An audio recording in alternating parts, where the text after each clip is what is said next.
The Ballad of Reading Gaol by Oscar Wilde.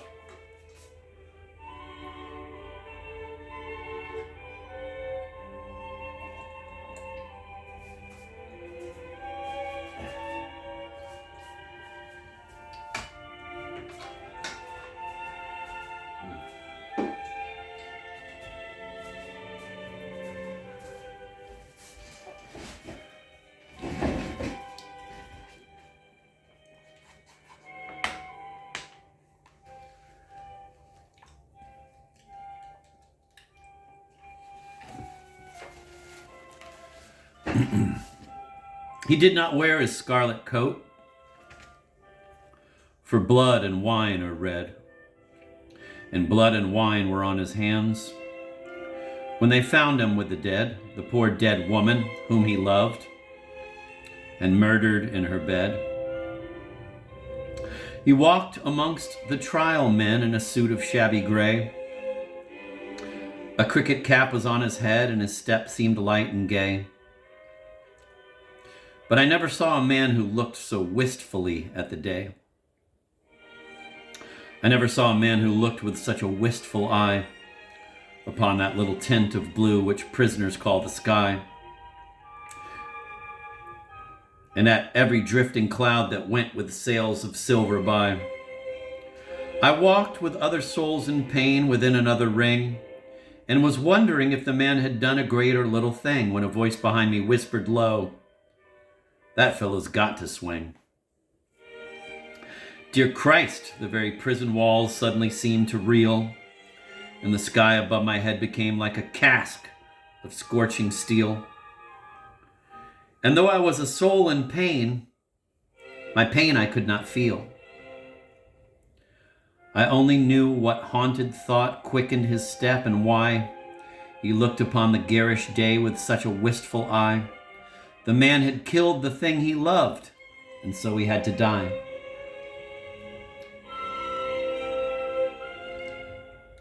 Yet each man kills the thing he loves. By each let this be heard. Some do it with a bitter look, some with a flattering word. The coward does it with a kiss, the brave man with a sword. Some kill their love when they are young, and some when they are old. Some strangle with the hands of lust, some with the hands of gold. The kindest use a knife, because the dead so soon grow cold. Some love too little, some too long, some sell and others buy. Some do the deed with many tears, and some without a sigh. For each man kills the thing he loves, yet each man does not die. He does not die a death of shame on a day of dark disgrace, nor have a noose about his neck, nor a cloth upon his face, nor drop feet foremost through the floor into an empty space.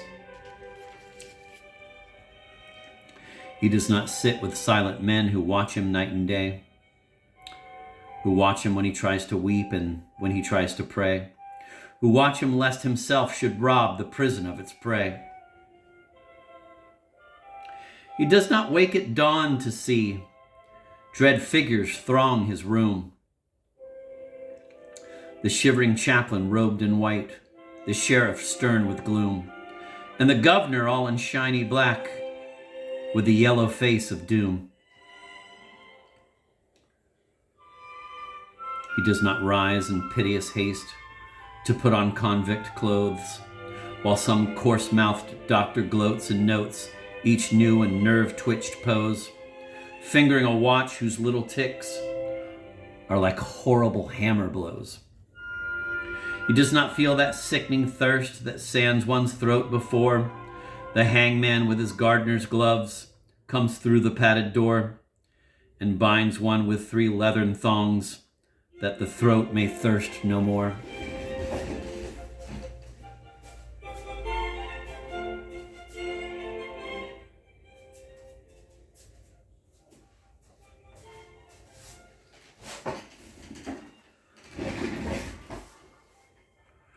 He does not bend his head to hear the burial office read, nor while the anguish of his soul tells him he is not deed. Cross his own coffin as he moves into the hideous shed. Oh God, I fucked that up. I'm so sorry. There should have been some pronunciation notes there. He does not bend his head to hear the burial office read, nor while the anguish of his soul tells him he is not dead, cross his own coffin as he moves into the hideous shed. He does not stare upon the air through a little roof of glass. He does not pray with lips of clay for his agony to pass, nor feel upon his shuddering cheek the kiss of Caiaphas. 6 weeks the guardsman walked the yard in the suit of shabby gray. His cricket cap was on his head and his step was light and gay. But I never saw a man who looked so wistfully at the day. I never saw a man who looked with such a wistful eye upon that little tent of blue, which prisoners call the sky, and at every wandering cloud that trailed its raveled fleeces by. He did not wring his hands as do those witless men who dare to try to rear the changeling hope in the cave of black despair. He only looked upon the sun and drank the morning air.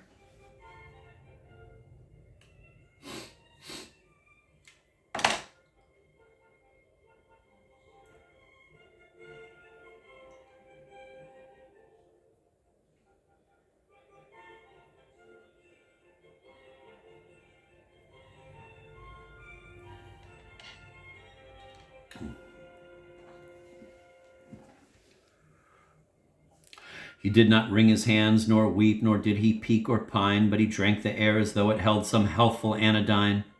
With open mouth he drank the sun as though it had been wine. And I and all the souls in pain who tramped the other ring forgot if we ourselves had done a great or little thing, and watched with the gaze of dull amaze the man who had to swing. For strange it was to see him pass with a step so light and gay. And strange it was to see him look so wistfully at the day. And strange it was to think that he had such a debt to pay. The oak and elm have pleasant leaves that in the springtime shoot, but grim to see is the gallows tree with its alder-bitten root. And green or dry a man must die before it bears its fruit.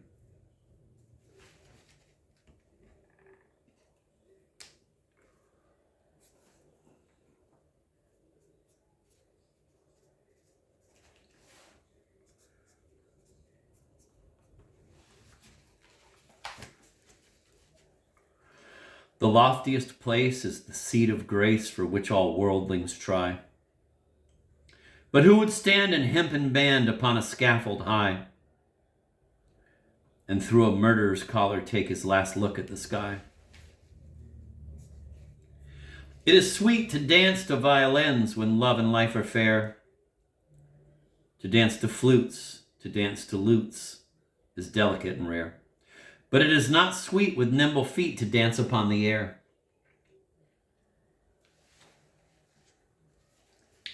So with curious eyes and sick surmise, we watched him day by day, and wondered if each one of us would end the self-same way. For none can tell to what red hell his sightless soul may stray. At last the dead man walked no more amongst the trial men.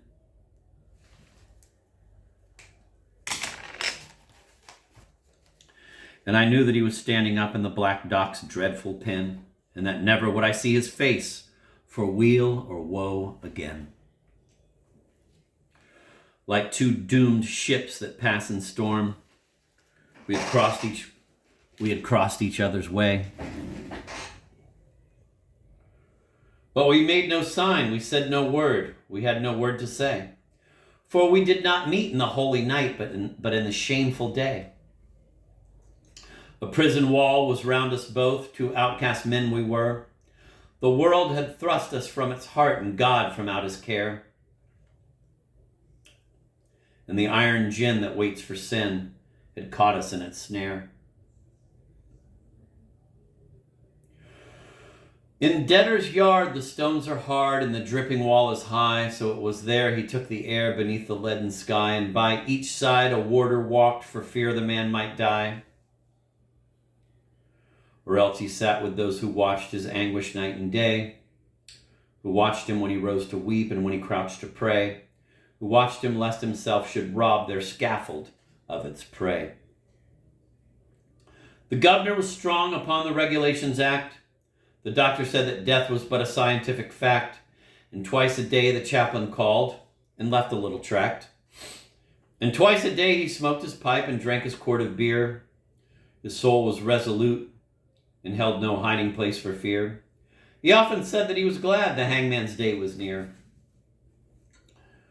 By why he said so strange a thing, no warder dared to ask. For he to whom a watcher's doom is given as his task must set a lock upon his lips and make his face a mask.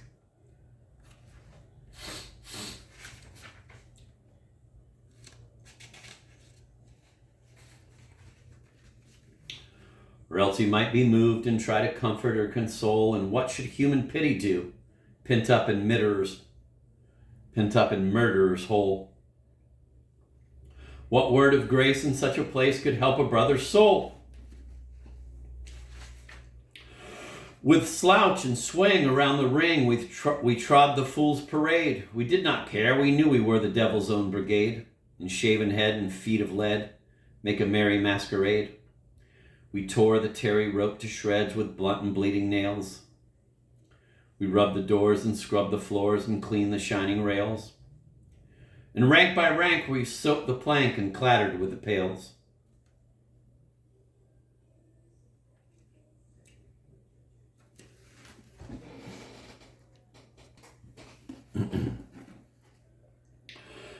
We sewed the sacks, we broke the stones, we turned the dusty drill, we banged the tins and bawled the hymns and sweated on the mill.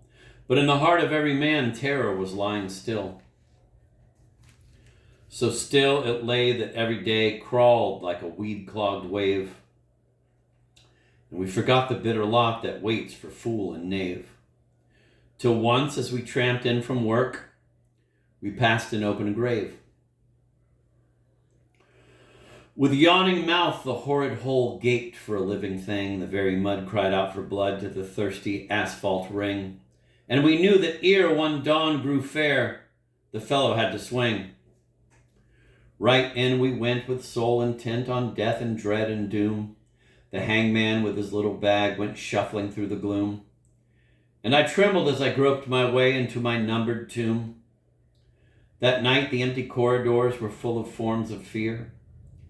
And up and down the iron town stole feet we could not hear.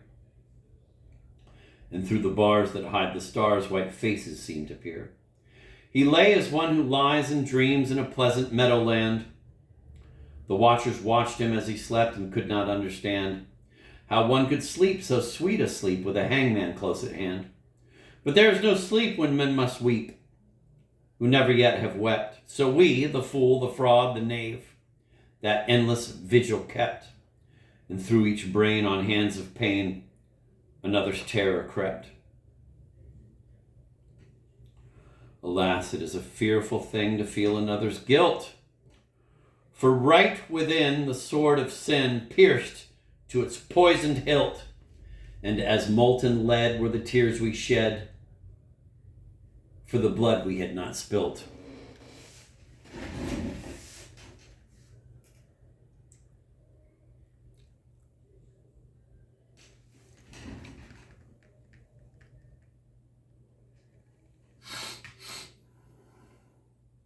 The warders, with their shoes of felt, crept by each padlocked door, and peeped and saw with eyes of awe grave figures on the floor, and wondered why men knelt to pray who never prayed before.